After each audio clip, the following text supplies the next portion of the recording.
The 2020 season for Team Marsteller started off like any other typical year. They would check the reconics for the shooters. They would target practice. We are practicing. Get ready to go out and try and kill a deer. And they would do all the necessary preparations to give them the best shot at taking a target buck. Thanks, blind came in about a week ago. But before Mike and Christine could even get their eyes on a big old buck, they would get a special invite. Through our good bow fishing friend, Lance, we were introduced to Brent and Megan from New Hampshire, who invited us to come shoot a New Hampshire black bear. Bucks, black bears, and a baby bump? What? This episode is out of control.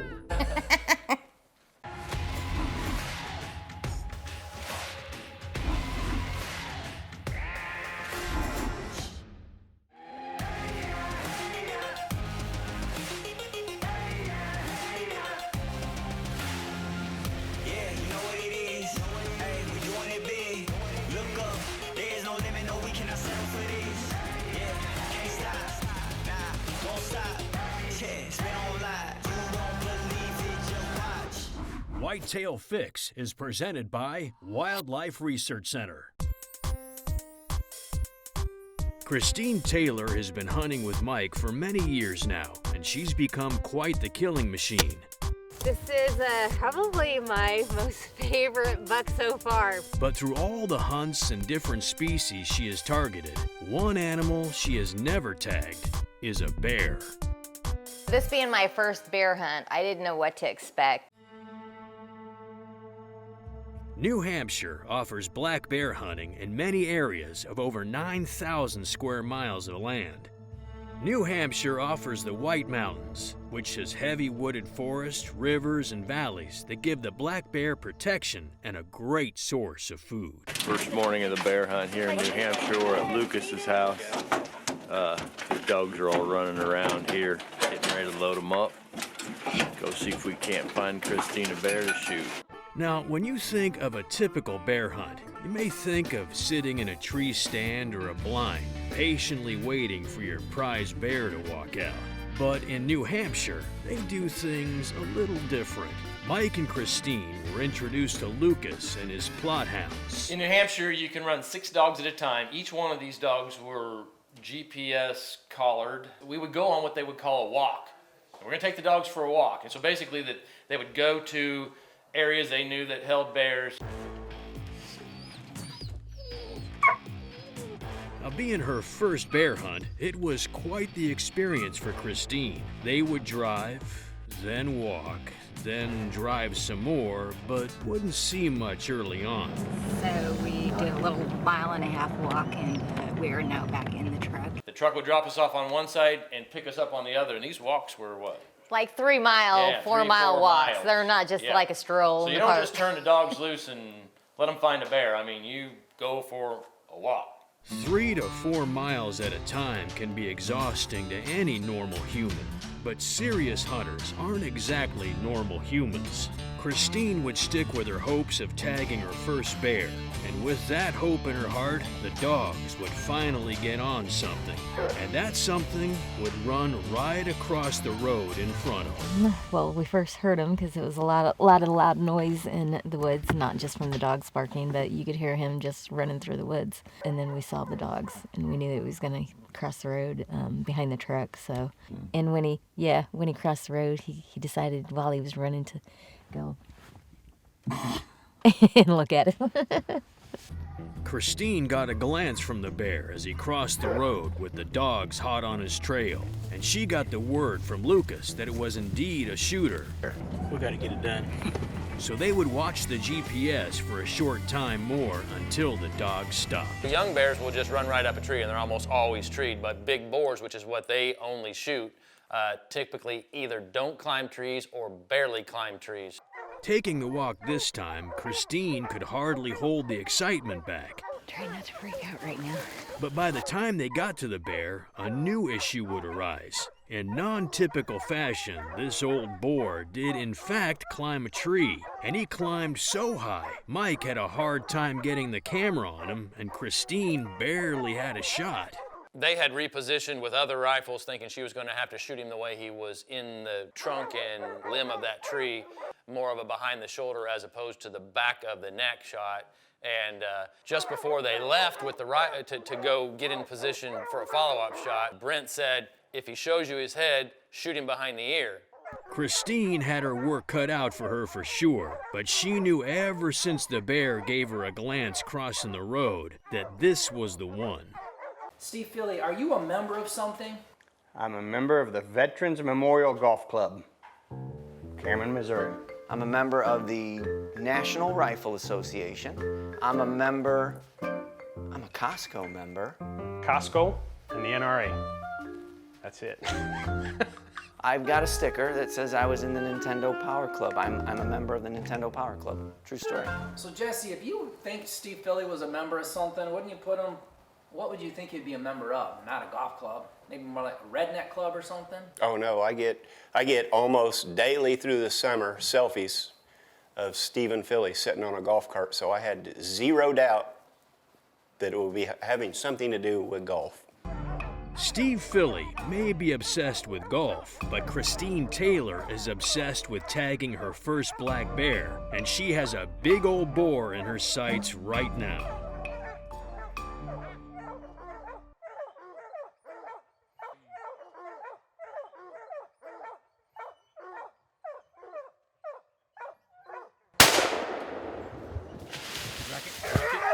He turns his head and she shoots him right behind the ear, and he just I stoned him, stoned dropped him right down to the there at ground. the bottom of the... Christine shoots her very first bear, and it was an emotional experience.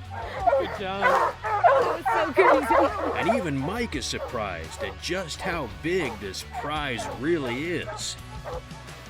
Man, look at this big sucker Christine shot here today. Hanging out with great people in God's great outdoors, chasing these wonderful animals he's created for us. Running, tracking, and shooting a big old boar is a real challenge. My first bear, yes. But once you get a 300-pound bear on the ground, the real work begins. The ideal way to get them out is on a plastic sled. They don't move pretty easy that way. Well, our plastic sled was miles away. Yep, the boys would get together and dragged all 300 pounds up a steep hill to a logging road. Ready? 1, 2, 3. Good. And luckily, they were able to get a four-wheeler in there to finish the job. We should have went for the plastic sled. Stacy, are you a member of something Ernie is not?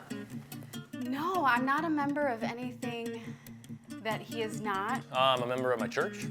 I'm a member of the NRA. I'm a member of a country club. Country music is what I love. I drive an old Ford pickup truck. I do my drinking from a Dixie cup. Are you an Amazon Prime member? So you're talking subscriptions here? I think it's a membership. Oh my gosh, well, geez. Then yes, I am an Amazon Prime member. Proud member of the NRA, the National Wild Turkey Federation, and the Rocky Mountain Elk Foundation. And I'm also a member of Sam's Club because I have 3 teenage boys and my grocery bill's about $850 a week. Amazon Prime? And it might be a problem, and it might be so bad that the delivery driver comes and checks on me when he hasn't delivered a package in a couple days. This is true. Christine's delivery drivers may worry about her when she falls off the map for a few days, but recently she received some good news, and it wasn't delivered by Amazon Prime. We are very happy to announce that we are grandparents to a beautiful girl named Kinsley Bryn. And before she was born, we were trying to get Lauren a buckshot. I'm eating snacks and looking for deer. Kinsley's been on her first hunt. She has. Lauren is Christine's daughter, and on October 16th, Mike, Christine, and Belly Bump Lauren would be in the Banks blind looking down a target buck at 60 yards. Before we even went on this hunt, Lauren, in her, I called these the pregnancy hunts, was practicing in the backyard. I almost feel sorry for him, but I don't. I knew she was good with the crossbow out to 50 yards. Being good out to 50 yards, all Laura needs to do is be patient while the buck works his way in.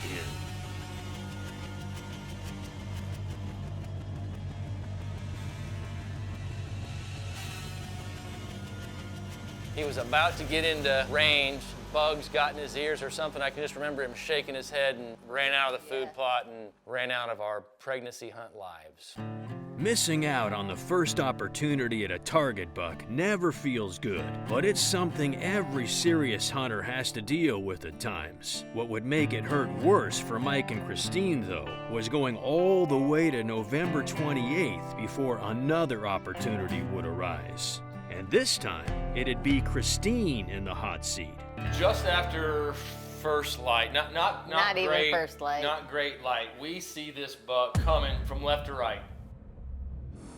It's already been a challenging season, and on this day, that wouldn't change. Mike was looking another direction when Christine saw the buck was coming in, so he would struggle getting the camera on him.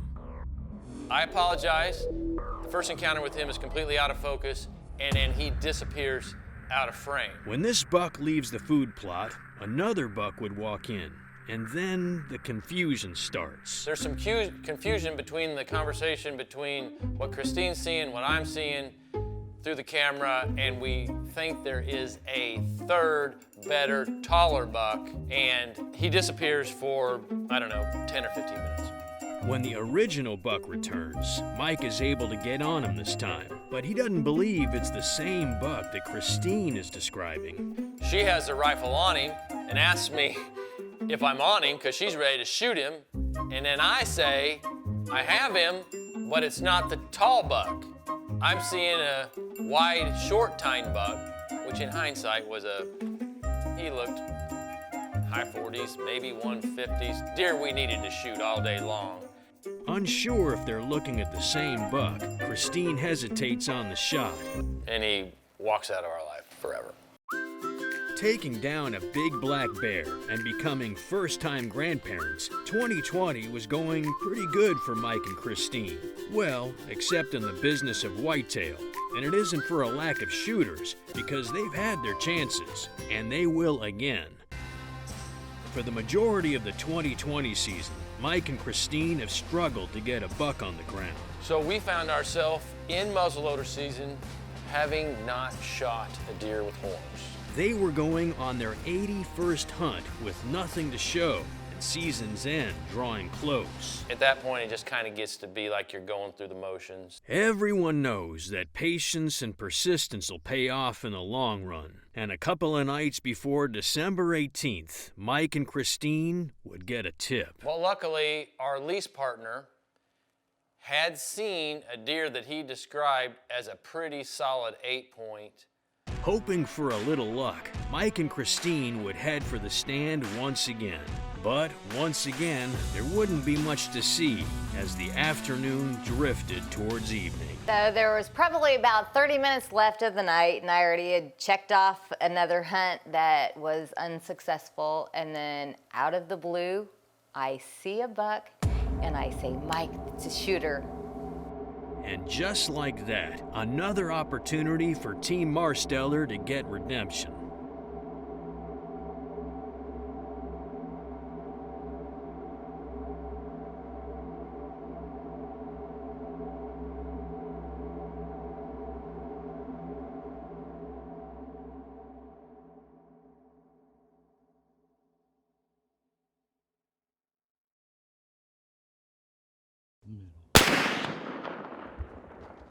Yes! Give me some. Oh my gosh. 2020 was filled with many struggles and many blessings for Mike and Christine. My first beer, my first grandbaby, and my first buck with the muzzleloaders. Now, with the season ending, Christine will be tagging her very first buck with a muzzleloader. Thanks to Kyle, he saw him 2 nights ago from the road, and that is why we are in here tonight. I'm very blessed. This is our 81st hunt, my first muzzleloader kill, and I couldn't be more happy.